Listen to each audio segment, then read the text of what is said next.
Somebody's hurting poor people, and it's gone on far too long. Yes, it's gone on far too long. Oh, it's gone on far too long. Somebody's hurting poor people, and it's gone on far too long. Hey all, this is Logan Malik. I just started with the No Fracked Gas and Mass, and we're here at the Poor People's Campaign rally in downtown Springfield, where we are calling for environmental justice and health.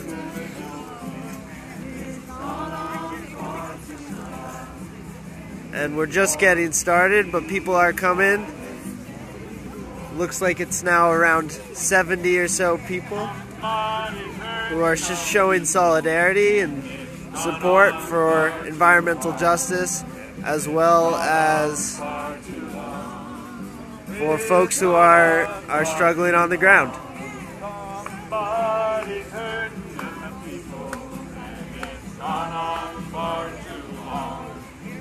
We have some wonderful musicians here.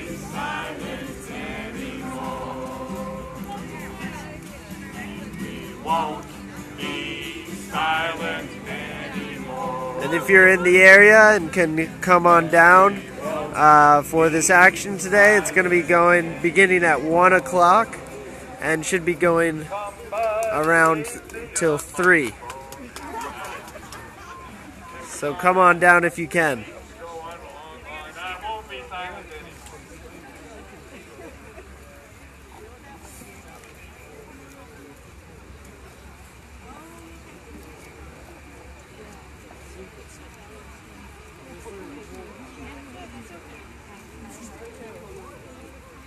And we're here raising awareness for some of the pipelines that are being built and calling for Mass to stop building those pipelines and to ban fracking.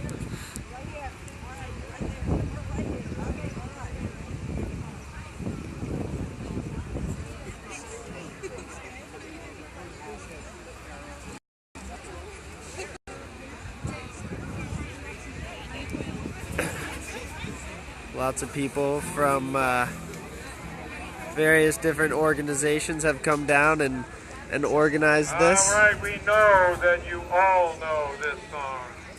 This song is for everyone to join in. This light of mine, I'm gonna let it shine. This little light of mine, I'm gonna let it shine. This little light of mine, I'm gonna let it shine. Let it shine, let it shine, let it shine. Everywhere I go, let it shine. Everywhere I go, I'm gonna let it shine. Everywhere I go, I'm gonna let it shine, let it shine, let it shine, let it shine, let it shine. All over the world, I'm gonna let it shine. All over the world, I'm gonna let it shine. All over the world, I'm gonna let it shine. Let it shine, let it shine, let it shine.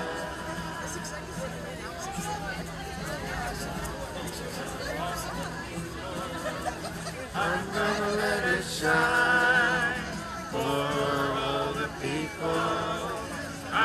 Just showing some of the beautiful signs, showing solidarity and calling for forward movement.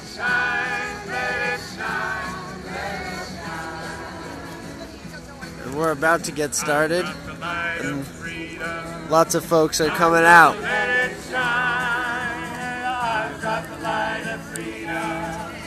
I'm gonna let it shine. I've got the light.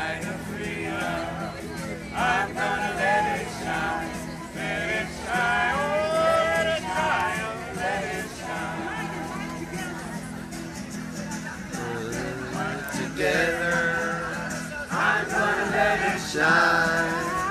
Black and white together, I'm gonna let it shine. Black and white together, I'm gonna let it shine. Let it shine, oh, let it shine.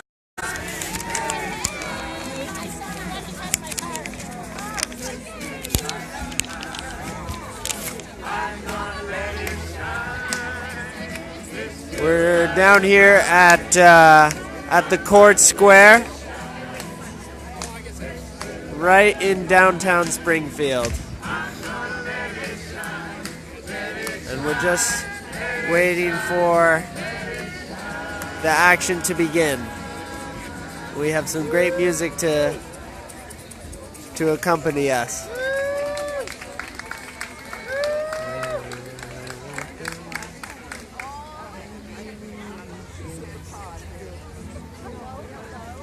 It's great to see so many people out showing solidarity for environmental justice and health, and saying that we need to be going forward together.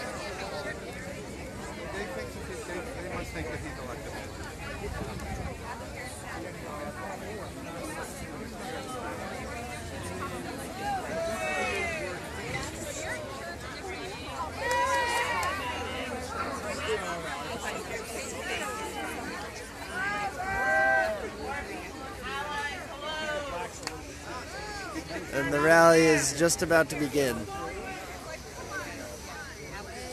so you can hear me better now, right? No, you can't hear me? Loud, can you hear me now? Woo!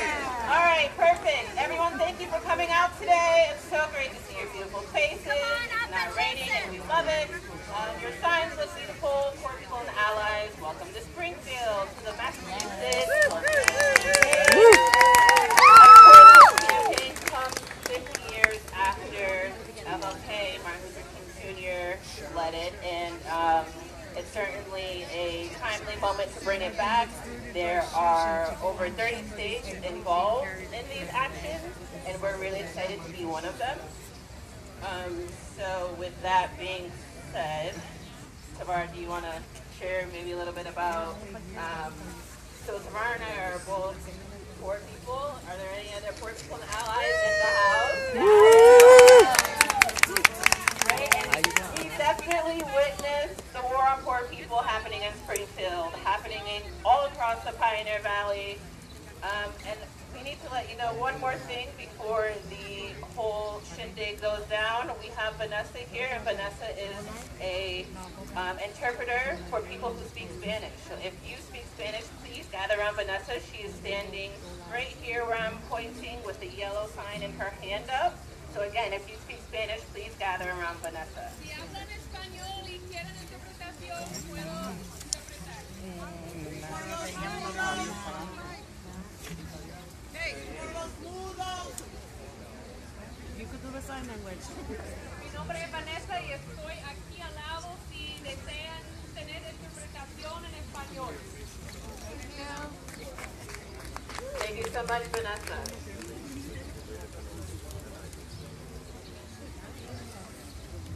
So I'm going to introduce a few people, the next people that are speaking. Can you hear me now? Alright, so I'm going to introduce the next few people that are speaking. One is Whithorn.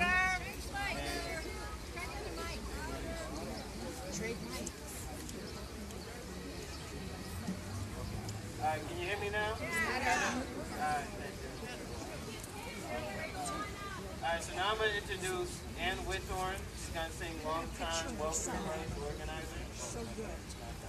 But that's what she's going to be up here talking about. Yeah, so we're going to have Whithorn and Khalil Saddiq talk about the Poor People's Campaign. Awesome. Thank you so much.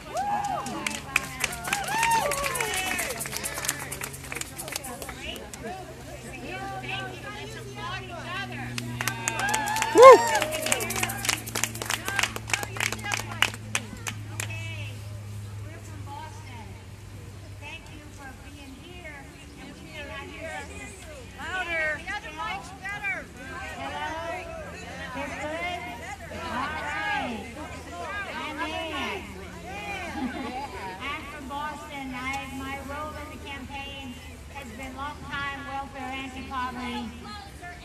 even closer. All right, does this work? Wow. All right. My role is the sort of popular education, political education coordinator director. Because the Poor People's Campaign is a campaign, the apostrophe is important. It's a campaign, a poor people's campaign. It's led by, literally led by, and the issues are defined by poor people's issues, not some academic definitions of poverty. It's poor people's campaign. It's owned by and led by. Now you can be poor in lots of situations, but you gotta identify with it, you gotta think about what it means, and you gotta say, wow, if I'm a part of a poor people's campaign and other folks are worse off than me, what does that mean?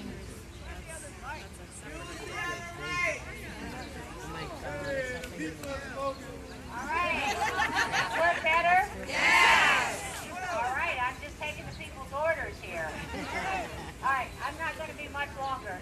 I'm going to say again, this is the Poor People's Campaign, led by, defined by poor people expressing their interests and taking back their power or expressing their power. That's what the movement's about. It's important, national. If you don't know about it, there's lots of material. Read about it, find out about it. There's Reverend Barber, but there's a lot of us. Join us. We're all in this big fight. Woo! All right. The one other thing I want to say is that this is a campaign where I'm the political education, popular education person with this campaign, and that's because we need to be educating ourselves about poverty, about wealth, and what's the matter with both of them. Not just poverty. Poverty is created by excessive wealth and wealthy people. You can't forget that, even though it may not make it seem so nice. There's wealthy people out there that are robbing us all. So we're going to say that, we're going to build a movement from that, and we're going to do all the things that are on your list, the things today about the environment, the things about violence, the things about housing, everything that we can understand is wrong is what this is, a multi-purpose, multi-issue movement. There's something for you to do no matter what your issues are. We're learning that around the country. Check it out. One of the people that we have locally who's turned out to be a really quite sleeper speaker is Khalil. And he's officially a tribe leader, right? So he's going to speak about that. I'm just going to say, if you want to know more about the Poor People's Campaign, there's lots of material that says how you look us up online. But think about what you want to be doing as a part of it, because you're going to want to look back someday and say, wow, I was a part of the Poor People's Campaign, because that's the big deal. All right, Khalil. Thank you. Good afternoon, Springfield! Welcome to the Poor People's Campaign, a national call for moral revival. My name is Khalil Saddiq. I am one of your tri-chairs.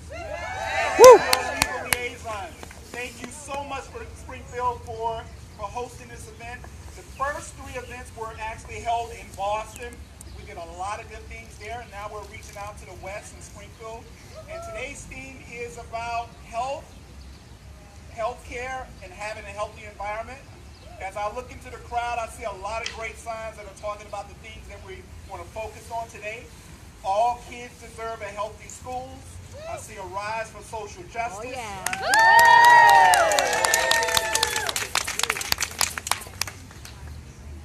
Okay, so I was just told for people to move up a little bit to make sure that you can hear me. I'm not going to be on the mic that long. Yep, I'm on the side. So like I said, my name is Khalil Saddiq. I'm one of your tri-chairs. I'm just here to make sure that I support all of the things that we're doing here today. Sadina, unfortunately, she couldn't make it today, but I'm here in her place to make sure that everyone knows about what we're here for. So today, like I said, our focus is about having a healthy environment and making sure that we're focused on our health care. I've been hearing a lot of things about Springfield. That's talking about the things that are going on like asthma. Asthma is big issue in Springfield, so we want to make sure that we create a lot of attention centered around asthma. But any individuals who don't know much about the campaign, I really would encourage you to either go to our website, our Facebook page, and of course you can see me during the campaign. So how many people here have been knowing about this Poor People's Campaign? So this is just the first part of the campaign. The campaign has been around for about 4 weeks now, and this is just the first part of that conversation. This conversation is going to continue well into the future, and we're hoping that everyone can continue to join us and bring more individuals into the campaign. I am going to wrap it up because I'm not much of a speaker. I'm more of an organizer. You're great. You're doing good. And so, what else do I have to say? How many states? We are in over 35 states right now.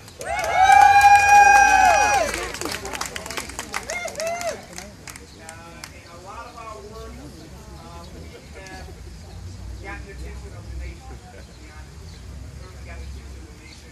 And we're encouraging more and more people to get involved. And I'm just so excited. I'm looking at the crowd, and the crowd is a very diverse, energetic crowd. I see some youth, which is good. Yeah. For you in this campaign, we don't want to just have one generation. We know that the generation, the baby boomers, are really the foundation of this campaign right now. So I really appreciate your leadership. We want to make sure that we reach beyond those generations. We want to look at the generation X, the generation that I'm from. Yes. This is a multi-generational movement. Yes. I'm hoping that we continue to expand that. And so I'm just happy to be here in Springfield. I'm excited about what's going to be happening in about an hour. Right? The people who are involved in this campaign, it takes a lot of courage to be involved in this campaign. So I really appreciate everybody coming out, showing their courage and their focus. And we're going to do a lot of great things in Springfield and every other state that we focus on. Thank you, Springfield, so much.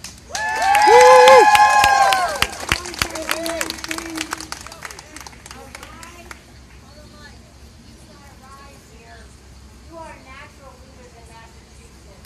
Yes. Arise with Michael Ann and all of you will arise for social justice have been teaching poor people and poor people's activists around this state for years. Whenever we didn't know how to think straight, you called Michael Ann. That's right. So, we're coming to you as a pilgrimage. Yes. Really. Keep leading us, help us all be together.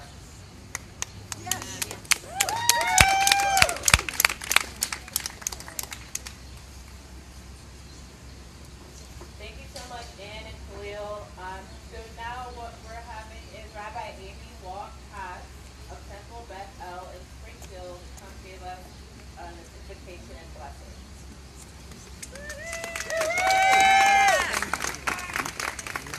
So I never knew that universal health care would be realized until I went to Israel. But I'm getting ahead of myself. When I graduated high school, my parents gave me a lifetime membership to Hadassah. At the time, I didn't really appreciate the gift. I was hoping for a piece of jewelry or perhaps an opportunity to travel. But my parents had been lifelong supporters of Hadassah, and they wanted to be sure I followed in their footsteps. For those of you who don't know, Hadassah was founded by a remarkable woman, Henrietta Zoll. Raised in Baltimore, Maryland, Henrietta traveled to Free State Israel with her mother. There she saw people living in camps without proper plumbing and sanitation. Horrified by the impact of starvation and disease, she took action and founded Hadassah, an organization devoted to ensuring quality health care to all who lived in the Holy Land. Many would say that Henrietta Zoll's extraordinary vision laid the foundation for the Israeli health care system.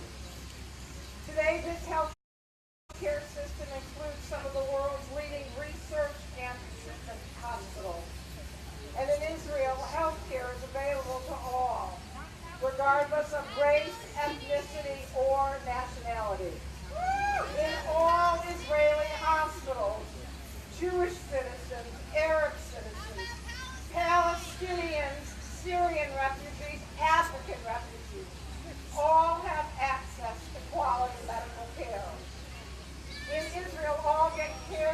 by surgeons and nurses who are Palestinians, Arabs, Jewish, Muslim, and Christian. I am certain that universal access to health care in Israel is so successful because of the way Jewish tradition approaches health care. Jewish tradition demands that we, not just doctors, but we as a society, take responsibility for healing the sick. Jewish tradition demands that we consider the needs of the stranger, the widow, the orphan, that is, the vulnerable must be taken care of. Jewish tradition demands that we pursue justice. I'm honored to speak this afternoon and believe that the efforts of the Four People's Campaign are critically important. Today's rally, like rallies all over the United States, challenge us to ensure quality medical care to everyone, rich and poor, strong and weak, employed and unemployed, healthy and sick. This Saturday, synagogues all over the world, Jews will be reading from the book of Numbers. We'll read about how Moses sent scouts to the land to see what was possible and what would be required for the Israelites to live peacefully. The Four People's Campaign has sent out scouts, and those of us gathered today must work to implement the findings of the scouts. And may I conclude by saying that if in the part of the world where agreement is so hard to come by, if Israel could achieve universal quality health care, we in America can do the same as well. Thank you.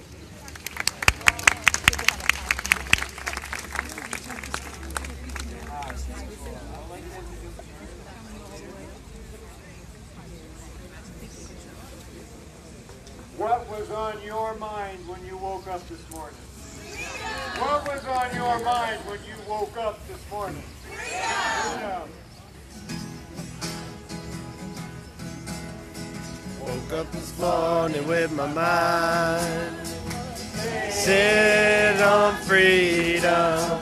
Woke up this morning with my mind set on freedom. Woke up this morning with my mind set on freedom. Hallelujah, hallelujah, hallelujah. Put your voice on freedom too. Let's hear it. Woke up this morning with my mind set on freedom. Walking and talking with my mind set on freedom. Walking and talking with my mind set on freedom. Hallelujah, hallelujah, hallelujah.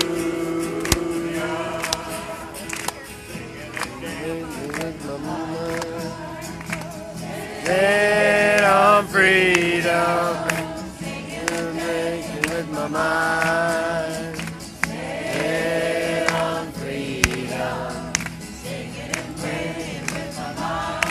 We're here. Set on freedom. Hallelujah. Hallelujah.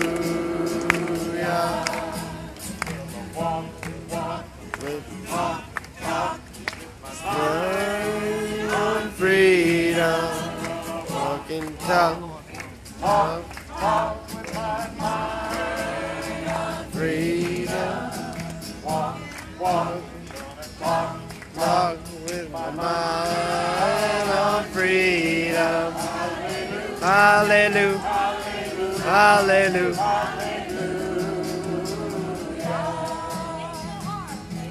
Harmony of mind, set on freedom. Ain't no harm in my mind, set on freedom. Ain't no harm in my mind, set on freedom.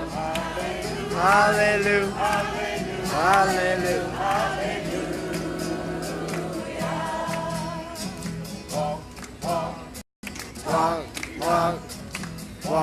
Walk,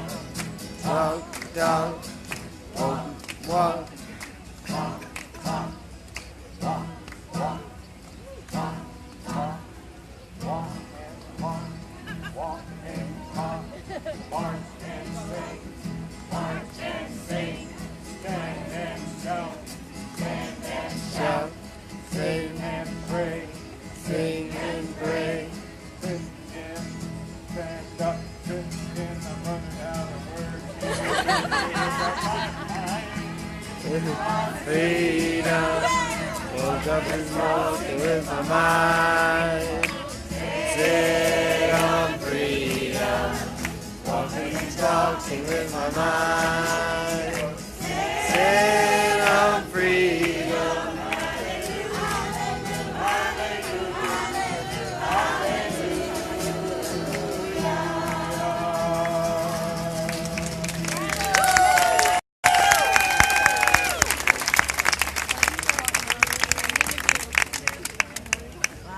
Yes, thank you so much for bringing us together. Next, we're going to have Ivette Hernandez coming to us, and resident, a social worker, the executive vice president of AFL-CIO Central Labor Council, reporting secretary for SEIU Local 509, chair of the Latino Caucus of 509, and co-chair of the Climate Justice Committee of 509. Can't hear you. Yes.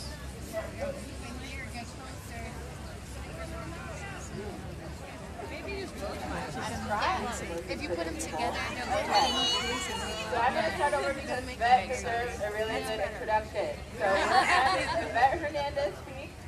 Ivette is a North End resident, a social worker, the executive vice president of AFL-CIO Central Labor Council, the recording secretary for SEIU Local 509, the chair of the Latino Caucus of 509, and co-chair of Climate Justice Committee of 509, member of the Springfield Climate Justice Coalition, a current candidate for state representative of the 10th Hampden District. Yvette is going to be talking to us today about the health impact and right to health care. Oh my goodness, and one of my other favorite people, I know you're going to introduce her, I know, but I just love Zulmalee also. So Zulmalee is awesome. She works for Neighbor to Neighbor in Springfield. She's an organizer for Neighbor to Neighbor. She works on campaigns like the Harena School, and she's also going to talk to us about the public health impacts of environmental justice at Harena. Thank you so much.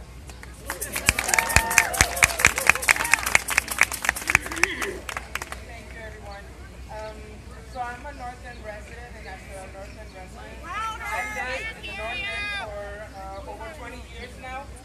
I've been a single mom of 3 children, all of which were born with asthma. And so as a single mom with kids with asthma, it was very, very difficult for me to be able to keep up with all the co-pays, keep up with the time of them calling me from school saying that I needed to take them to the emergency room, taking time off from work to take them to the hospital and keep up with their asthma. And if you're not aware, a child with asthma will jump into getting bronchitis and getting complicated lung issues real quick. In my family, we lost a child with asthma. She was 11 years old. And that was very, very, very difficult for us. It's very chronic. As you already heard, Springfield is the #1 right now in the nation with all the kids with asthma. And so it's very hard for anybody to keep up with the medical bills, to keep up with the school trying to get the child, if a child is more than 50 days absent, they'll call the Department of Children and Families. It is very, very, very difficult to keep up with health issues when it's an environmental, when it's something that is in a child's school. And I didn't know that until I got involved in activism, who I was introduced in the community by my friend Jamilette Reyes, who was recently assassinated. So through that process, I learned so much, and I got exposed to so many awesome individuals in my community. And one of them was Zulmalee, who together we've been through Neighbor to Neighbor and fighting many issues like the Harena issues. And I would like for her to talk a little bit about that. Thank you. Thank you everyone for coming out to our meeting. My name is Zulmalee. I'm an organizer at Neighbor to Neighbor. And right now fighting the Herena campaign, and for those of you that don't know the Herena campaign, it's a very complicated campaign. It's been going on for over 30 years, sadly. And so with that being said, my child, who has asthma, goes to Herena. And if you guys don't know about Herena, it's full of mold. And these children are walking in the tunnels, and they think that it's okay to walk next to mold, next to flooded ponds in those tunnels. But no one's doing anything about it. They say they're doing something about it, but nothing is being done. And so I just want to let you guys know that we live in the poorest district in the state of Massachusetts, with a highway and a railroad that's dividing our communities. That same Herena school also serves as community center for our schools. And right now they've been condemned for the last over 10 years. And so what are we going to do about it? We're going to fight back. If not, our kids are subject to whatever environment community gives them. And if we don't provide those safe havens for our children, it seems like no one else will. So I just want to thank you guys for coming out, and please support Herena on Facebook. It's Fight for Herena. Thank you so much.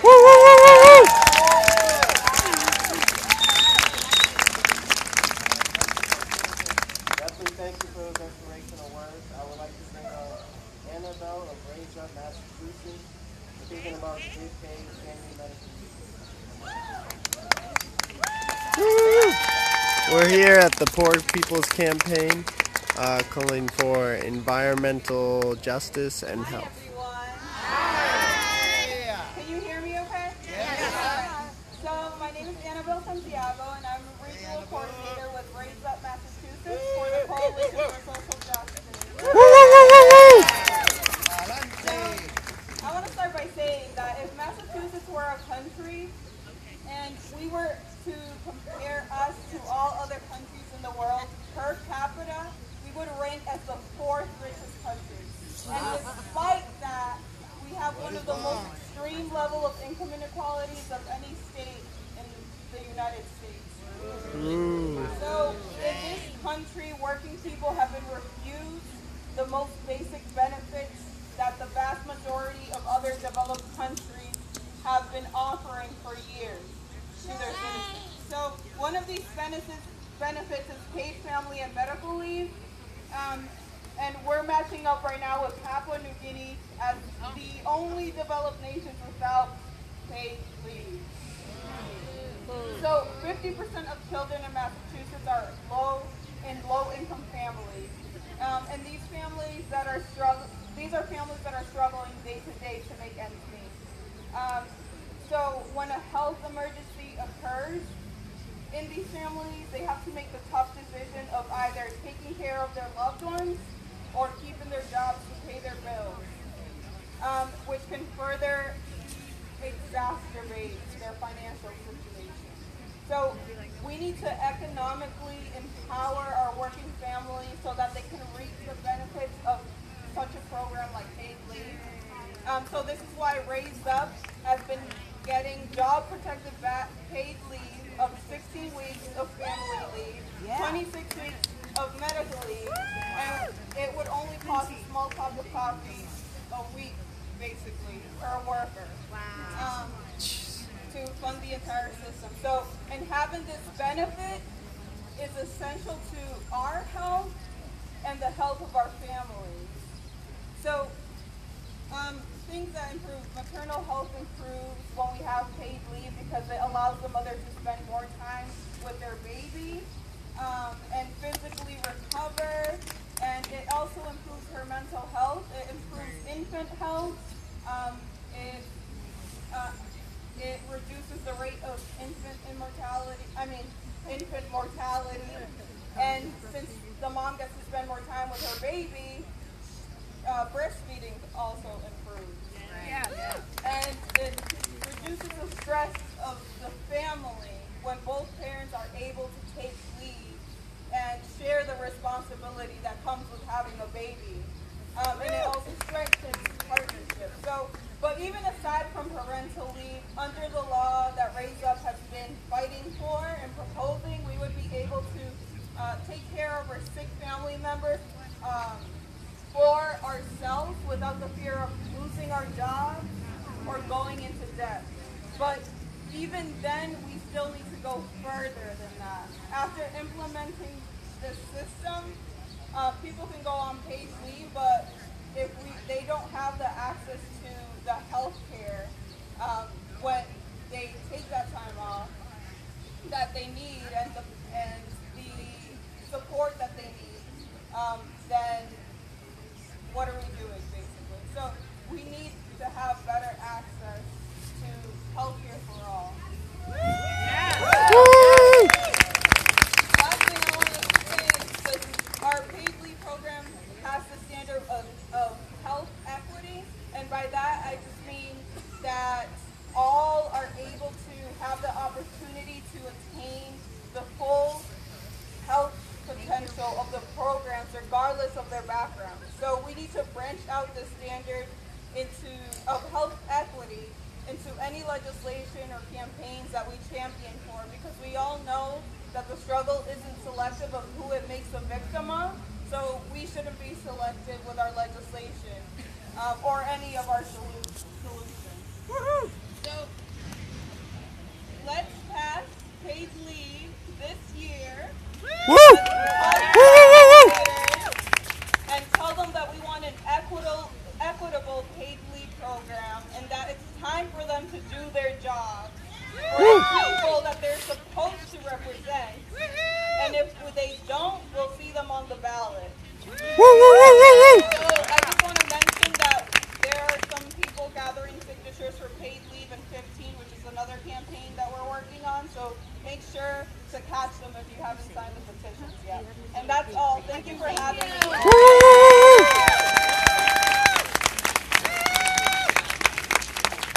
Thank you so much, Anabel. Next we're having Reverend Louis Mitchell, co-founder and executive director of Transfaith and Interfaith Working Group, and as the associate minister of South Congregational Church in Springfield, Massachusetts. About in a call to moral action. Okay, great. There are people around. Howdy, everybody. I'm going to talk to y'all about a bunch of stuff. Because that's how I do. I want to say that I did a little research on this, and I've been thinking about it. The original Poor People's Campaign started when I was 8 years old. In 1968. I ain't ashamed to tell you, I'm happy for every year I get. It started in a little town called Marks, Mississippi, 205 miles from where my grandmother was born in Enterprise, Mississippi. My grandmother got married at 13, had 6 children, and when I came into her life, we were in Los Angeles, and she worked as a maid. And I remember coming home from school and her sitting on the couch, and I would rub her feet and her knees that were swollen from working all day, while trying to take care of kids and grandkids and kids that dropped by and parents that didn't have anybody else. And you know what's interesting? On those swollen knees, she still managed to kneel and pray, and she still managed to wear stylish shoes. I say all that to say that we have a battle ahead of us. This is a lovely gathering, but this is the calm part. And what I'm going to encourage you today is to be less calm and less comfortable. We love to help, but we hate to be uncomfortable. I assure you this battle will not be comfortable. And I'm going to tell you some ways that it's not going to be comfortable. It means that we're going to have to stretch beyond our little narrow silos. It means that we're going to have to think about poor people with disabilities and access issues. We're going to have to think about poor people who are sex workers. We're going to have to think about poor people that don't look, dress, and smell the way we like. We're going to have to think about poor people that are lesbians and gay and bisexual and people of trans experience. We're going to have to think about all the people that we only like on posters, but we don't like up close. Because if we continue to live from the neck, we will have a broken body. If we live from the feet, the whole body can rise. I guarantee you that whether you're a person of faith, a different faith, no faith, hate faith, it doesn't matter. People need to eat, have health care, have shelter, and have access. So I'll pray for you, you chant for me. We all fight together in this. But I assure one important thing. If we don't open our doors to the people in the margins of our margins, we will fail them. We will, let me put it this way, we will continue to fail them. Every campaign that has come along, Black Lives Matters, that's great unless you're black and trans. That's great unless you're black and queer or black in a criminal record. But I assure you that if we're doing this poor people's campaign right, that means we'll have to have some fights with our ministers, and fights with our rabbis, and fights with our imams, and fights at the kitchen table. But if we're not going to fight the people closest to us, then what the hell are we doing here? I know I'm not supposed to say this. Whoever's taping for the camera, don't catch this part, okay? I'm going to get fired before I'm even hired. I got to tell it to you the way I feel it. Is that okay? Yeah. The way I feel it is, our feel-good desire to help the theoretical poor is some bullshit. Yeah. If you don't have any poor people in your life, then put down your sign and go hang out in the corner for a while. Get to know the people you're talking about. Relationship changes things. This is a national and international opportunity to alchemize powerlessness into power. This is about power. Changing a dynamic that has been fueled by our apathy and our fear and our bigotry. Not their apathy, our apathy. They are not the problem, we're the problem. We can't get along long enough to get anything moved forward.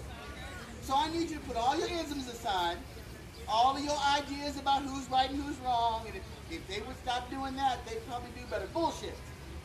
The system is rigged to make sure that the trickle down ain't never going to trickle down far enough to help the people that need it.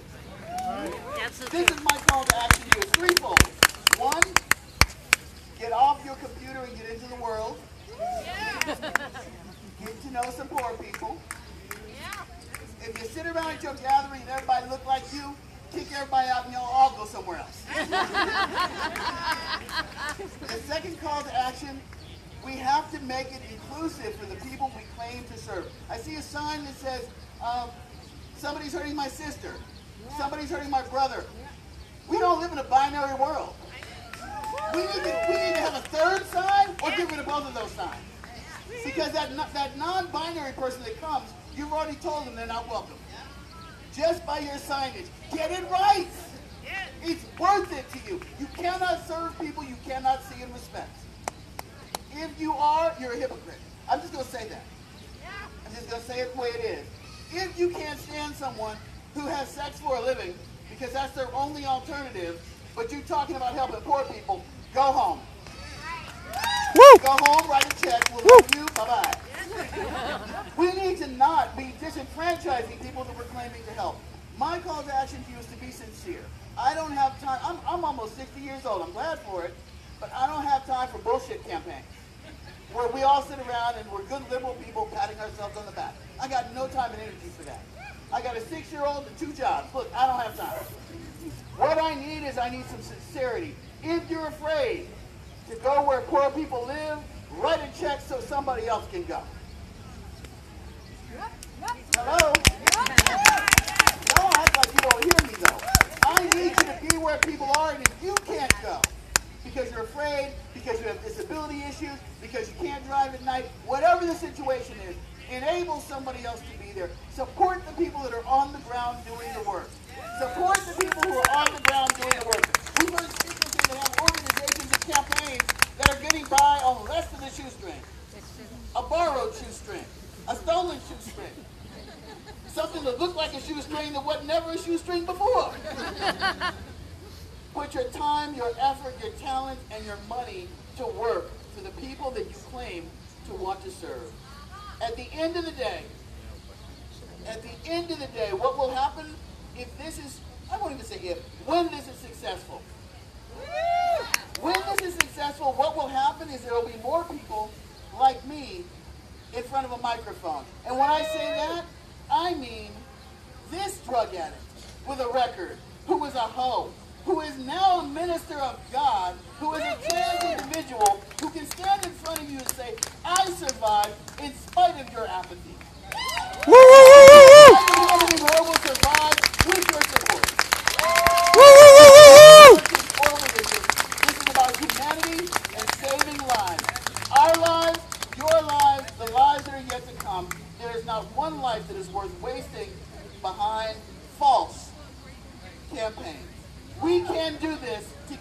must do it together. If we can't stand together, we cannot succeed. Can we stand together? Woo! Can we stand together? Woo! All right, I'm going to do an oral Pentecostal thing. Look at your neighbor and say, can we do this? If your neighbor look like you, ask, who can we give a ride to next time?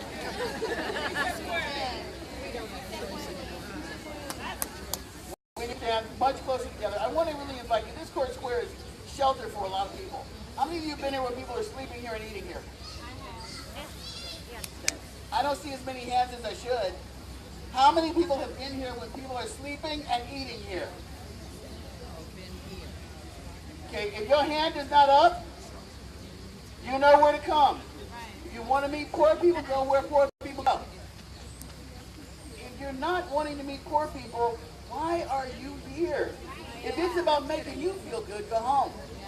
If it's about saving people's lives and allowing them to have the dignity that we so often take for granted, then you're in the right place.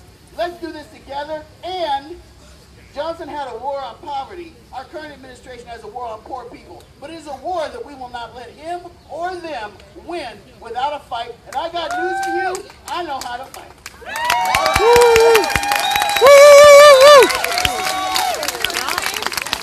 I didn't catch his name. What was his name? His name. Louis Mitchell, Reverend Louis Mitchell. Louis Mitchell. Thank you. We're going to have Jamilette Reyes come and speak to us about asthma and toxic environmental impacts. Do we have Jamilette? Hello. This is my first time speaking, so bear with me. Woo! Go. Yeah.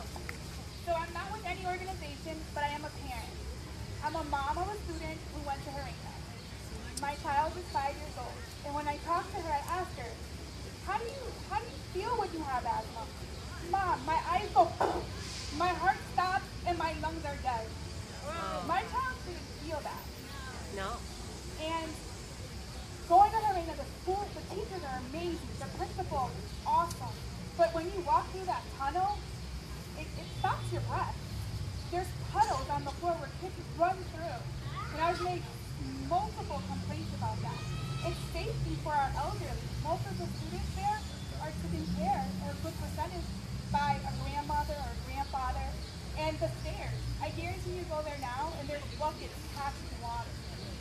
How safe is that for our children? I mean, I had an opportunity to switch my daughter from Harina, and I can tell you, she's no longer on maintenance meds. She maybe gets an asthma flare-up once with a cold, but it just goes to show you, she goes to a brand new school. It's the difference. The difference of good quality building. Yeah. Our children deserve that. You know, I've lived in the North End. Coming from the North End, they come from homes that are broken. School is a safe haven. And why do we have to worry about their medical aspect and them having an asthma attack in school because of where they're walking to? And I truly believe that they say the school is safe, but that tunnel definitely is not safe. Not when you can see visible mold, puddles, God knows what spores are living in there, and our kids are running through that. It's not safe. Thank you. Woo!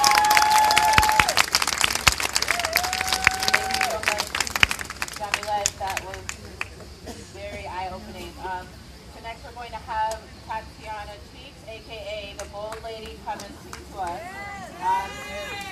And I don't know if this is a surprise, but I'm going to ruin it. We're also having her son BMB, the Don, share maybe a little bit of music. Yeah, okay, it's a little bit of music, and they're going to share their struggles with bold and health impacts.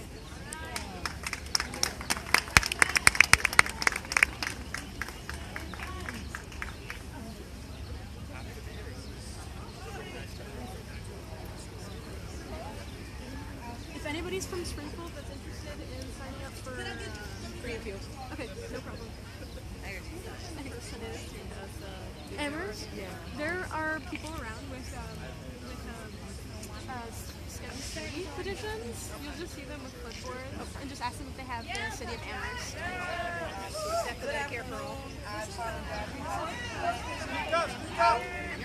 I apologize for my little delay. Hi, my name is Tatiana, aka the Bold Lady. Oh, hi, Russ.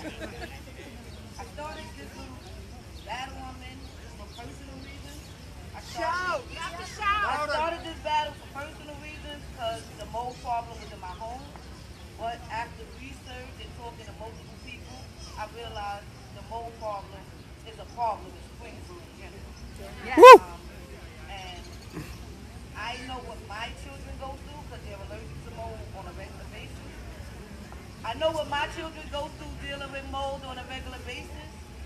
As a parent, it's stressful. The emergency room visits, it's just stressful giving my landlord all this documentation to prove that my children are allergic to it, and still nobody's listening. I done spoke to every city council member. I done went to the mayor's office 32 times. I'm in housing court every other week. It's like a real stressful process. And then I find out about what's going on in the school systems here. And in my opinion, any kid that's walking into a mold environment is one asthma attack away from death. Mold needs to be regulated. Mold needs to be properly remediated for our children's safety. And Springfield has a high asthma rate because when you take your child to the doctor for mold problems, they present as asthma problems. So your children are then put on asthma medication that is not needed. My children have had a complete physical. They have no asthma. My son is on a nebulizer every night because of my home. Mold needs to be remediated.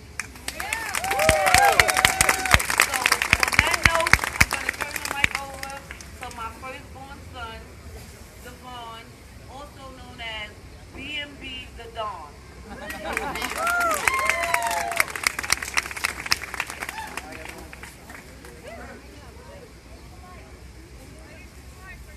Women and men, ladies and gents, I need attention, because I can understand why problems is on suspension, not to mention that this issue is life-threatening. Oh Lord, now I spend my life questioning the system. Post that act, my heart pours, because dark wars is about to cover a sword as black mold, and my road is to enlighten that I don't need a license, for real. And as I bear with you, forgive me for exposing how I feel with you, and that's deeply dude, I'm tired, and healthy home is something that we desire. Is that too much to ask?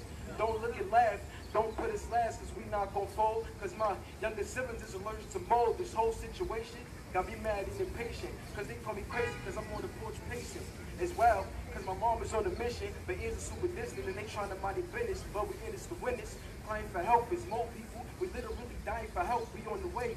Let us pray for another day, or possibly another way, till they display some love, some compassion and fashion like no other, for the sake of my sister, my brother, also my mother. Let us suffer. Got me like me and got some busters. Chuck you, ain't gon' curse, this is above us, gotta make this right. Let's reach the heights and fight the most fight, and not make the wrong right. Man, let's keep it tight and steady. Your quick question, are you ready? And when we done, please believe we gon' need confetti, getting rid of mold. I'm trying to make it till I'm old, they gon' let you roll. Mold, just had to let you know and understand the message. And when y'all help, understand we ain't gonna regret it. Just know I said it, and staying safe, because ain't nobody gonna take our place in that house. Yeah.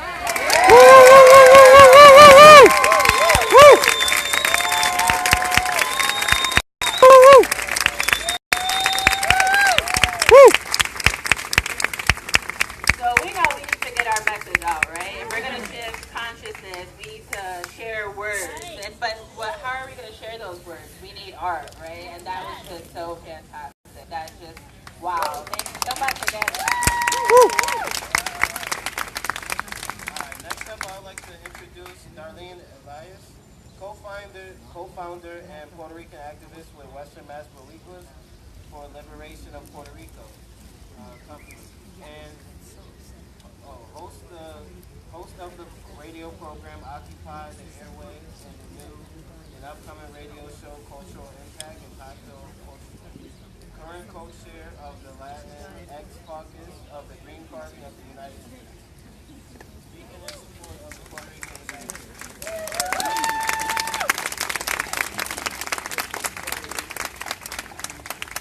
everyone. Thank you for coming out today. I just wanted to say that as recent as 2 weeks ago, I was in Puerto Rico. And when I was in Puerto Rico, they did not talk very much about the deaths that had occurred in Puerto Rico. The assumption was by the Puerto Rican people and the government that it was less than 100.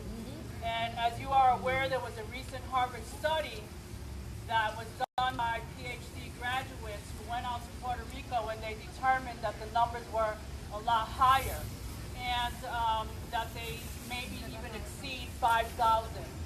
And that being the case, we are mourning as a Puerto Rican community.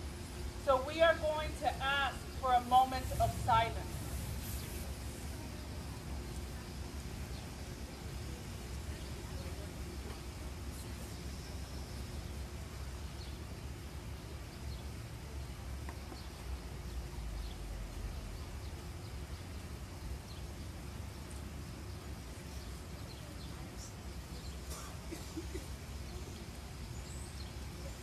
Morality is not distorting the number of victims of hurricanes Irma and Maria.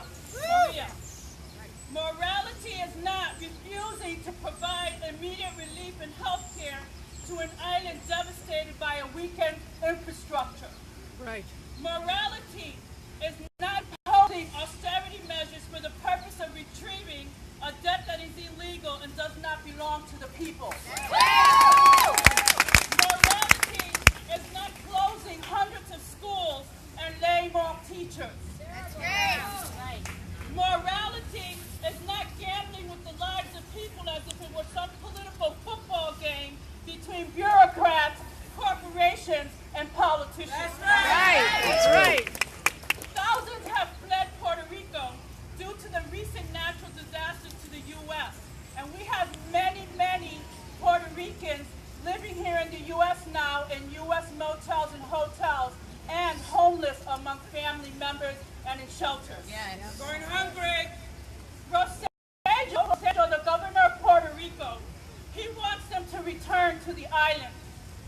Politicians want to stop aid in FEMA, and victims only want the right to live with dignity and respect. Woo! Morality is placing lives before politics. That's right. Morality is ensuring that everyone has the right to adequate housing, food, medical care, clean water, an environment free of toxic hazards, and the pursuit of life, liberty, and happiness, regardless of your nation, your location, your language, your religion, your ethnic origin, or any other status. Woo! Woo! Puerto Ricans on the island and here in the States are inherently entitled because they are humans.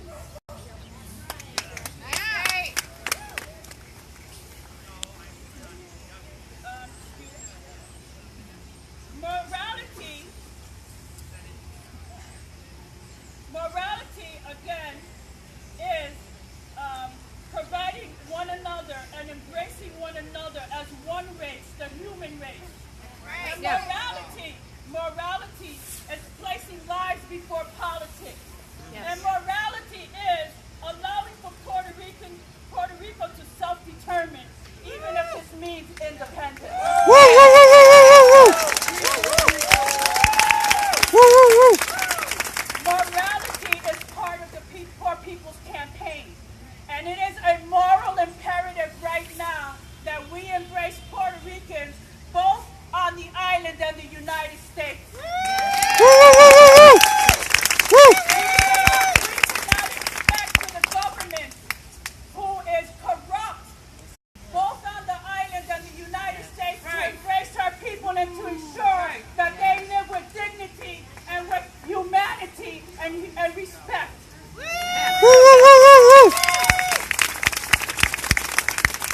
I am asking that every single one of you are allies here who understand that people have the right to live freely and happily without fear of death and reprisal. That you embrace your Puerto Rican community anywhere you can. And you exert pressure on the American government and politicians to do what's right.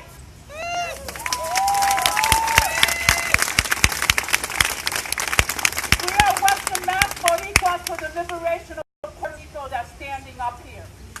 And our goal is to educate, political education, and education of the public and the masses, because the information that's out there is a distortion of the truth. That's right. And we ask you to walk with us, to join together, because the majority of people living on the islands right now are living in dire circumstances. They're impoverished. This is not only a poor issue, but it is a human rights issue. That's right. We ask that you join us on June 15th in front of the federal building. We will be having a candlelight vigil to honor the more than 5,000 people of our nation, of our culture, of our country that have died unnecessarily so. And we ask that you stand with us and aid us and embrace us. Thank you.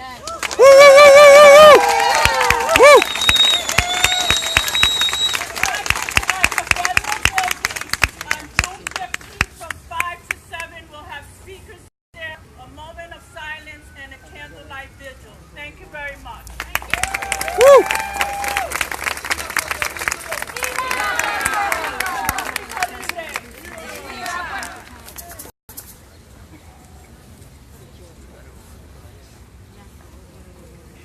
Also, a very timely message. Like Reverend Lewis Mitchell said, these are things that we need to be talking about all the time. You want to be that person that's super annoying. You want to be talking about the climate refugees from Puerto Rico. You want to be talking about, I don't know if you smelled it just a second ago, someone was burning materials. Did anyone smell that? There was like a really stinky smell for a while. You want to be talking about these. Thank you so much for speaking, Darlene. The next thing we're going to have is a little bit more music. We're going to have Vern come up and lead us in some music. Okay, say after me. No. No. No. No. Nos. Nos. No nos. No nos. Move it on. Move it on. No nos. Move it on.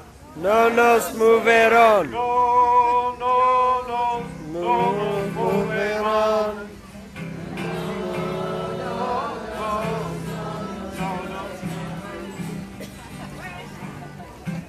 Put it up so we can sing it out.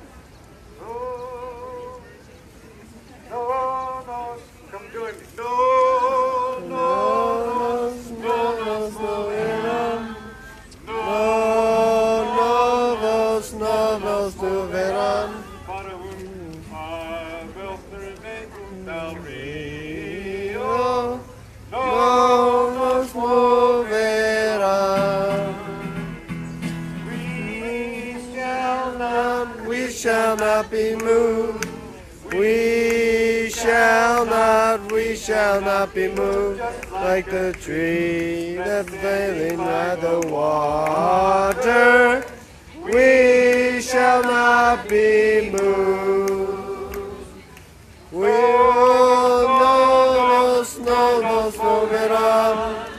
No nos move it on.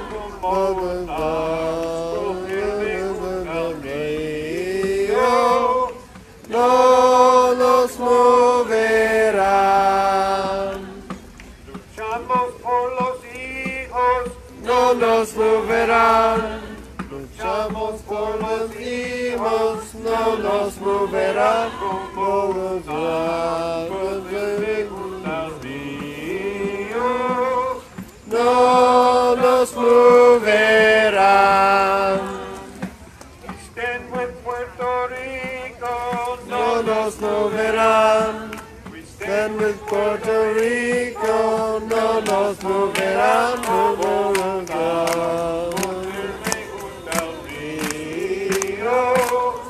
No nos moverán. No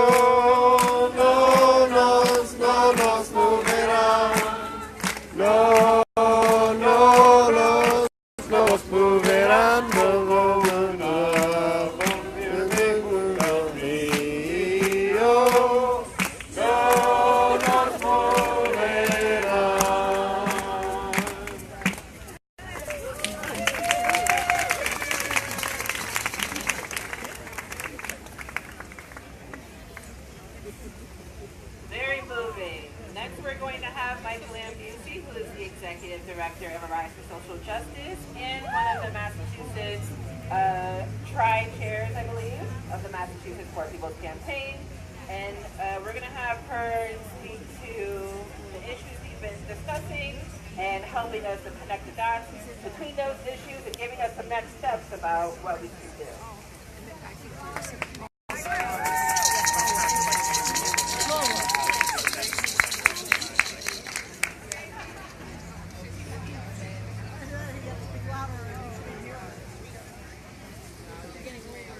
This is Logan Malik, one of Rose's new colleagues, and we're here at the Poor People's Campaign in downtown Springfield, where we're calling for environmental justice and health. And we're bringing awareness to issues I want to say we in Arise, we do our work, we do our organizing, we do our advocacy, and we just hope that there's a movement out there that we can connect with. But there really hasn't been one in about 15 years. And that's been sad. So when we heard about the Poor People's Campaign, we said, okay, let's check it out. Let's see what it's about. And everything that we've found out since then has drawn us in deeper and deeper. Now, this campaign is not perfect. And I want to really thank Louis Mitchell, probably going back to work, for a lot of the framing that he gave, because we know what we have to do. Some of you may know that we've been very connected with environmental justice recently. And it connects to housing. And connects to every other issue that we work on. And, you know, it's taken us 4 years to get as far as we have. We were going to be occupying the mayor's office today. Well, what happened was that he gave us what we wanted.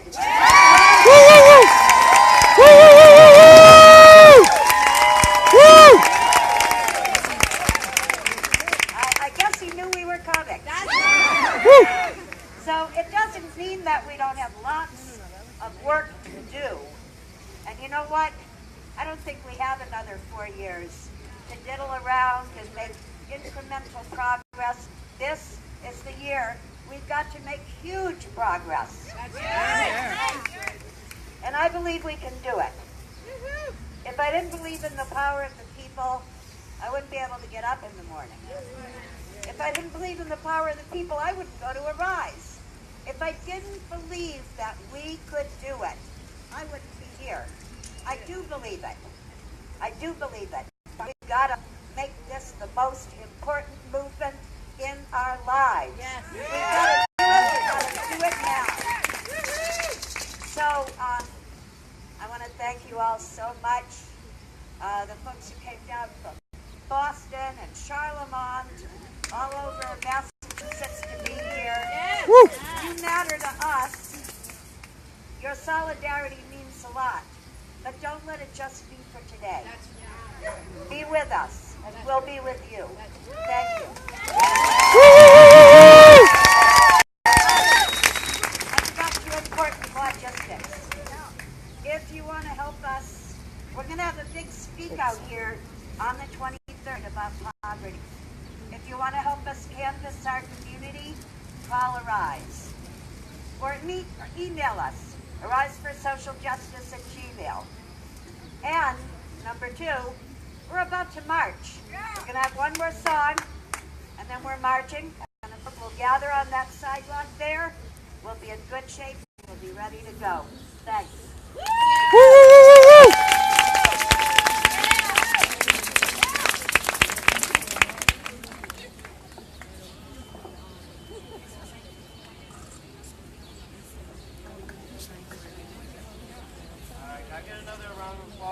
like to win? Woo! Woo! Woo!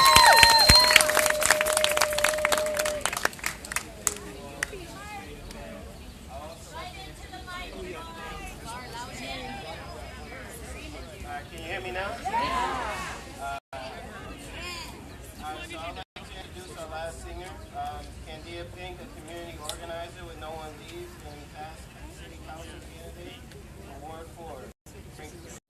Bless us with a song before we march forward. Woo!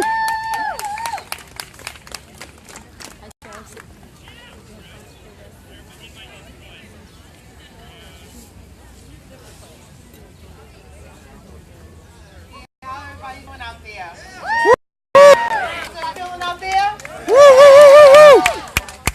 Well, this song that I'm going to sing is my rendition of Eyes on the Prize that when we was fighting against the greedy corporations, of course, all the time, right? Getting our homes back because the city of homes, so they shouldn't be foreclosing, right? Yeah. All right. The city of Springfield was tied and bound. The corporation tried to keep us down. Keep your Eyes on the prize.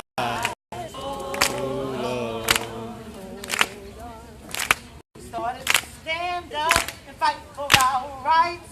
Ask the counselors to do what's right. Keep Your eyes on the prize. Hold on. Hold on. Hold on. Hold your eyes on the prize. Hold on. The corporation just ignored our plea and watched the city continue to be. Keep your Eyes on the prize. Hold on. Stand here to let them make us know. If they can't help us, then they got to go. Keep your eyes on the prize. Hold on. Hold on. Hold on. Keep your eyes on the prize. Hold on. Hold on. Hold on. Keep your eyes on the prize. Hold on. Hold on.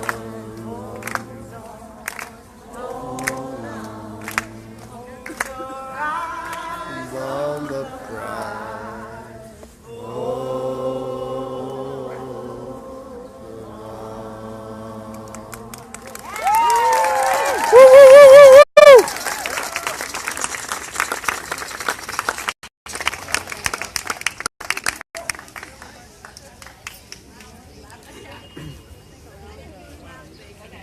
All right, so we are in the part of our program where we are going to do some really interesting stuff together. It's going to be a group effort. We're going to proceed together to our action site, and today we're talking to the governor's office with our list of demands. So we are going to sing songs on the way in solidarity. The Burns team will be leading that. So let's get organized on our way. Who should we be following? Can a point person raise their hand? All right.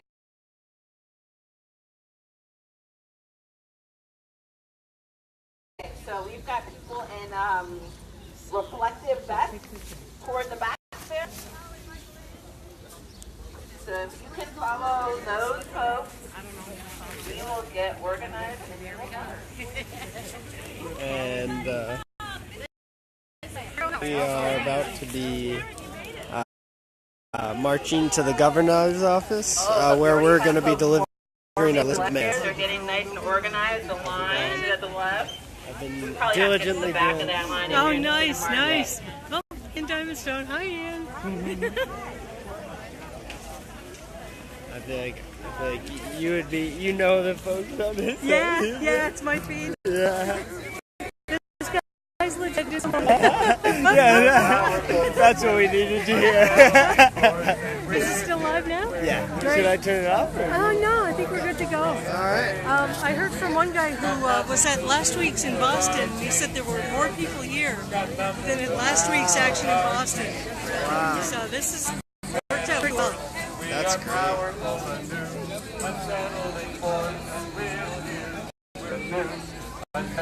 Mind following to the governor's office? Yeah, oh yeah, absolutely. Yeah, it was so funny. They had planned on an action of going to the mayor's office. But Yeah. he just. Well, once he heard that they were going to occupy his office and there'd be a couple hundred people here, he decided I guess I better cave to their demands after 4 years. There you go. Pressure pays, people. I keep saying it. Public pressure pays. It is the truth. And local public pressure pays the best. Yeah.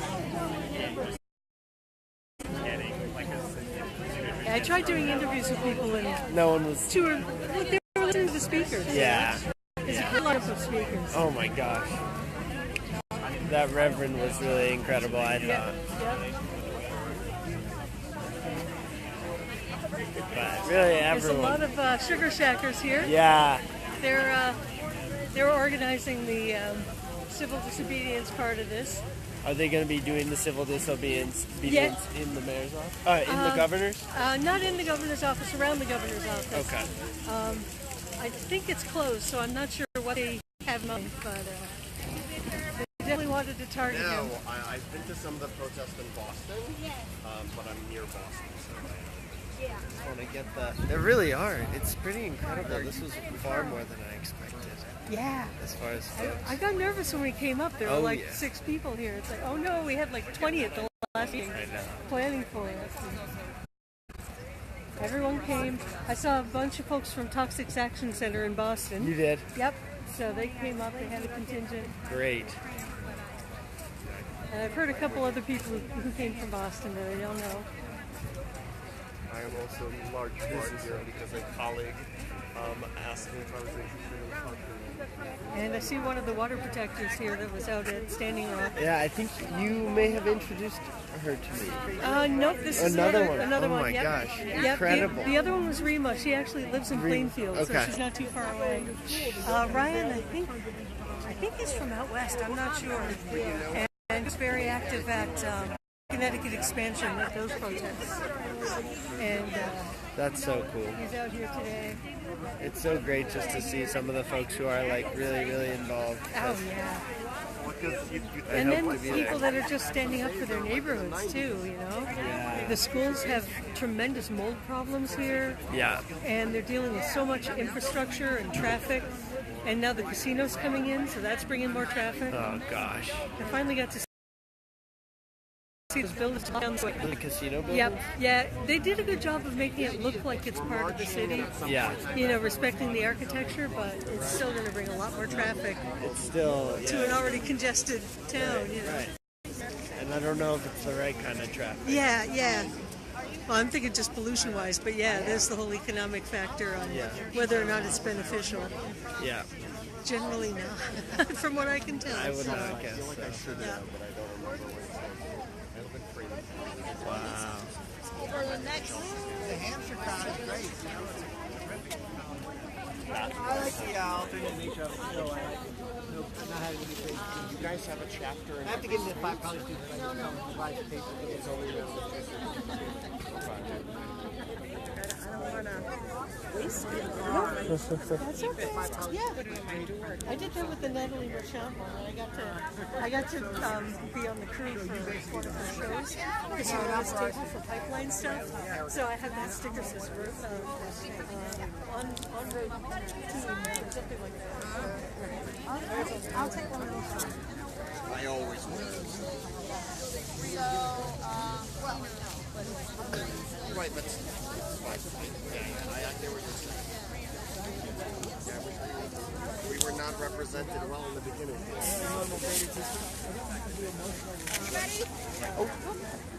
They're flying off. Yeah, thank you so much. I don't want them back, but I don't know what it says, but But anyway,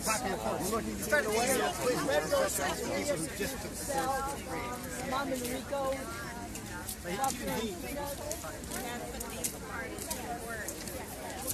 It's great. This is great to see.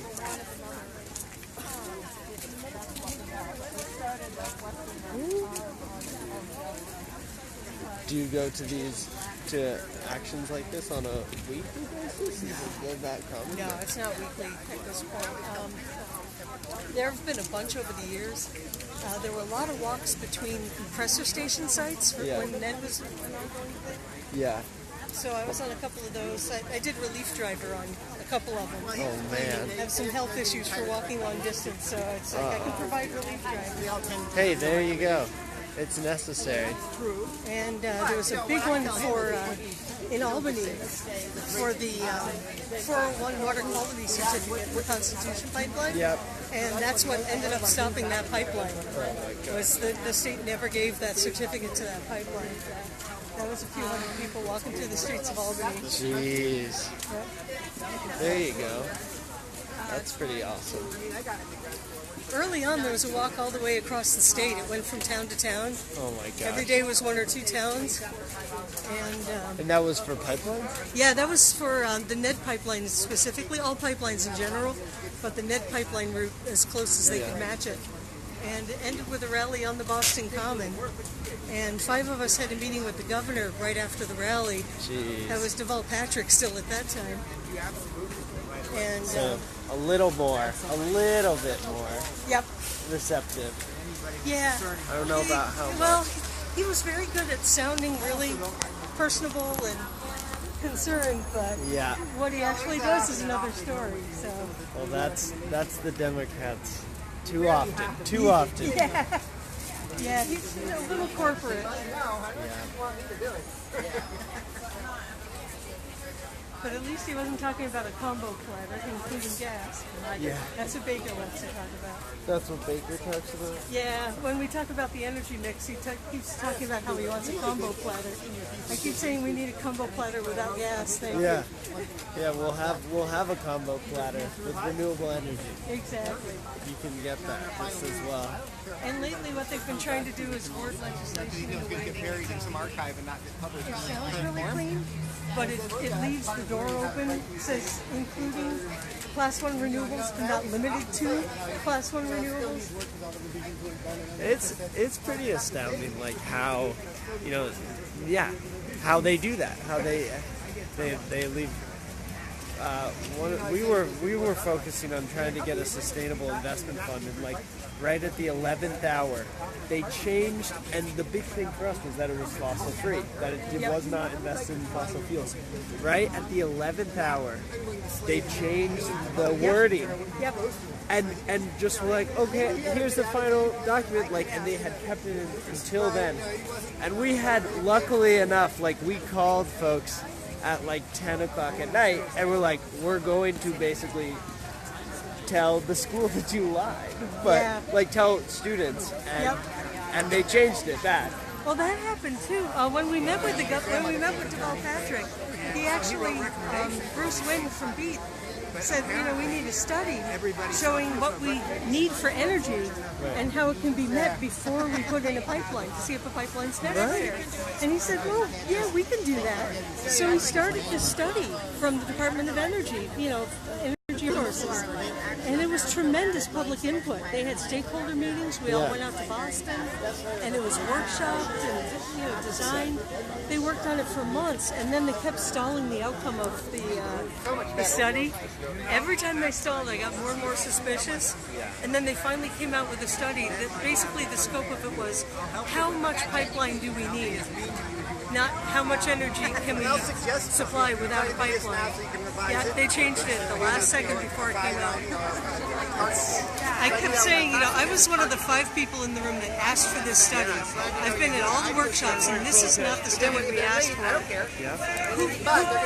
Where did this come from? And they kept saying, oh, this is the study we were asked to do. It's like, asked by who?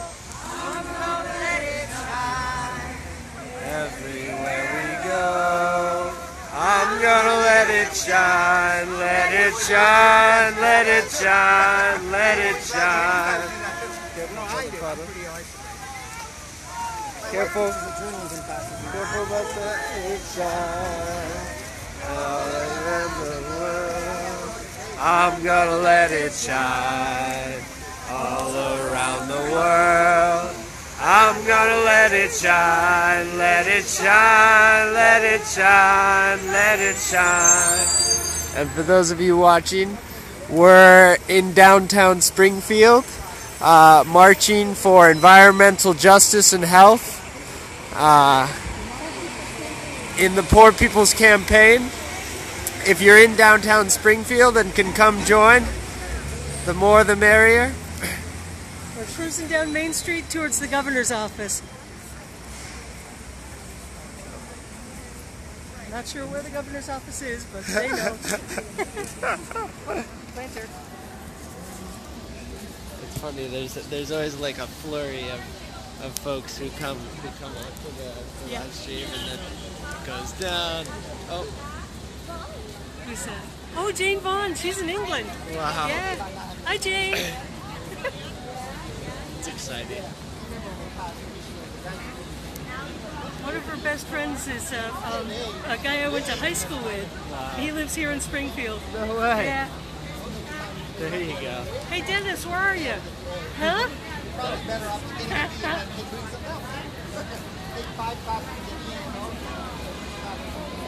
Wow.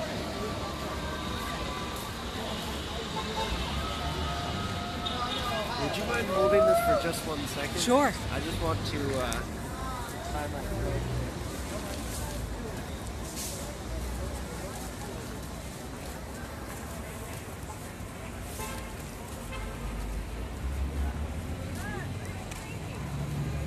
Yep.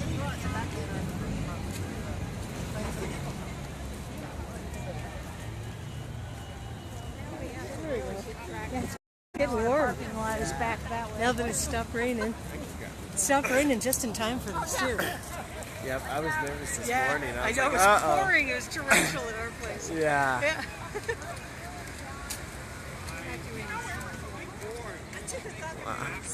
I can run. Oh yeah, this is the federal building.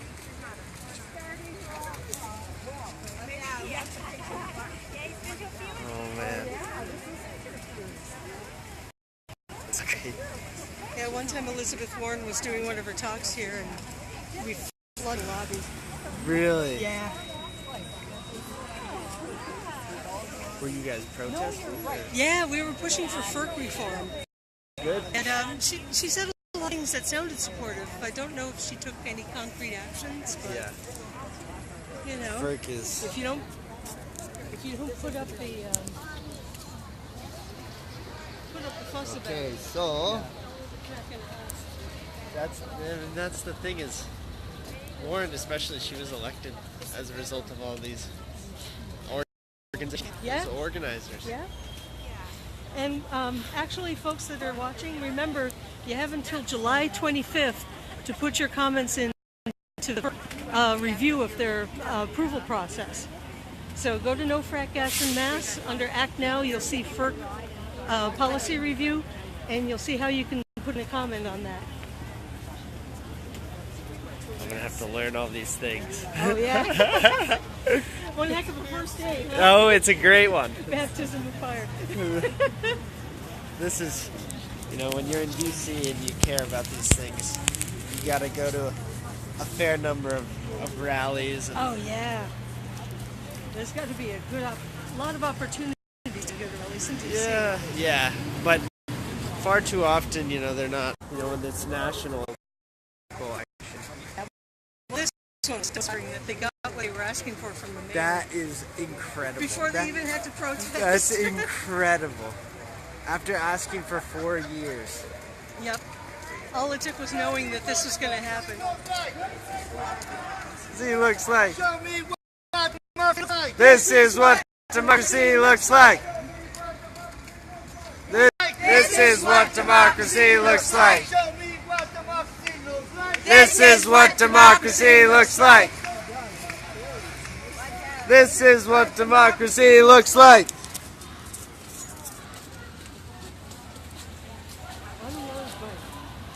It's tough to hear. Justice.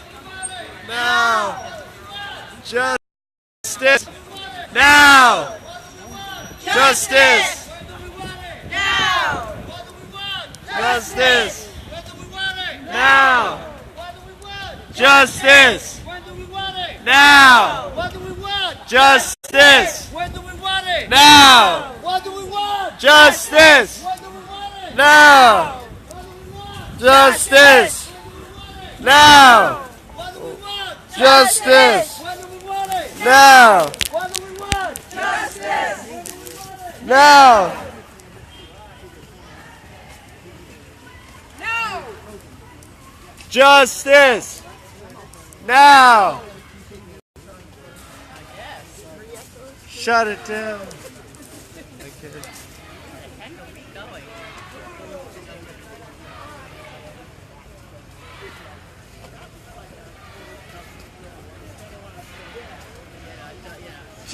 I'm trying to. Yeah. It's in the back now. That happened in Albany too. The line was so long that we could hear a song start. Yeah. And kind of come down like a wave. Yeah. That's great. Women's March in Northampton too. That was about 3,000 people. And same thing. It would start right at the beginning, and you just hear it wave all the way down. Wow. Yeah. See, in DC, we were at the Women's March, and oh, that was so huge. you couldn't move. There was no march. It was just a throng of people. A throng of people, which is incredible. Incredible. Oh, here it is.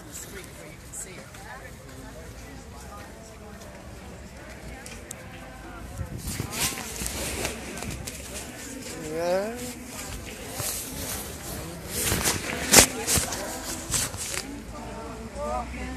Keep on talking, wanting them to freedom. Let nobody turn me around, turn me around. Gonna let nobody turn me around.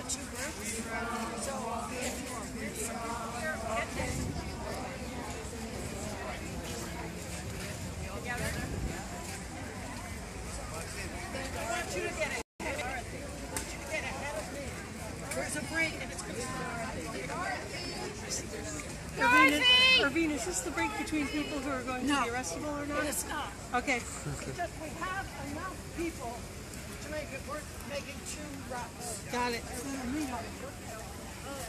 That's pretty great. Yeah, they're extraordinary planners. Jeez. Are those folks from the Sugar Shack? Yep. Okay. Yep. They got a lot of practice in on Connecticut expansion. Yeah, I've heard a ton about them. It seems like they're really good organizers.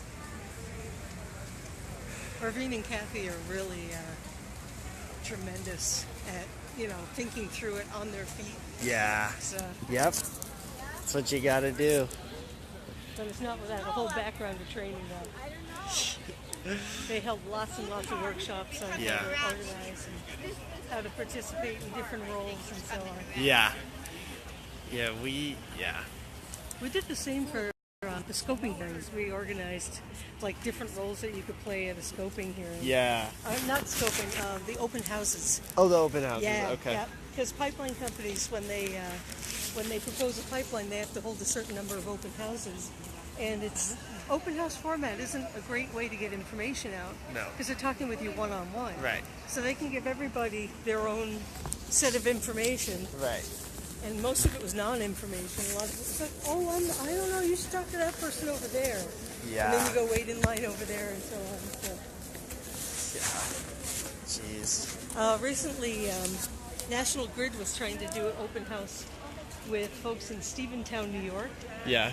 They want to have a program where they wanted to clear a huge part of the right-of-way. I think they wanted to expand the right-of-way. And they wanted to put up a new set of power lines as part of their proposal to bring clean energy out of New York for Massachusetts. This was in response to a call in Massachusetts for more clean energy projects. Yeah. It's like, why would we be taking it from upstate New York? Yeah. They need it. They need it, yeah. And we should be doing this to make our own jobs, you know. Oh, gosh. So they wanted to hold it open house style, and nobody let it happen.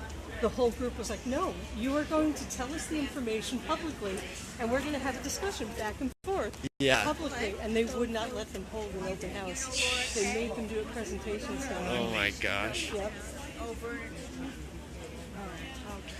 That's you know, and that's when they say, you know, we're very available to the public. Yeah. So available to the public. Yeah. It's like only in a format that is pointless. Yep. And especially geared to spin. Yep. That's exactly what it's about. So now we're going straight. Second route, yeah.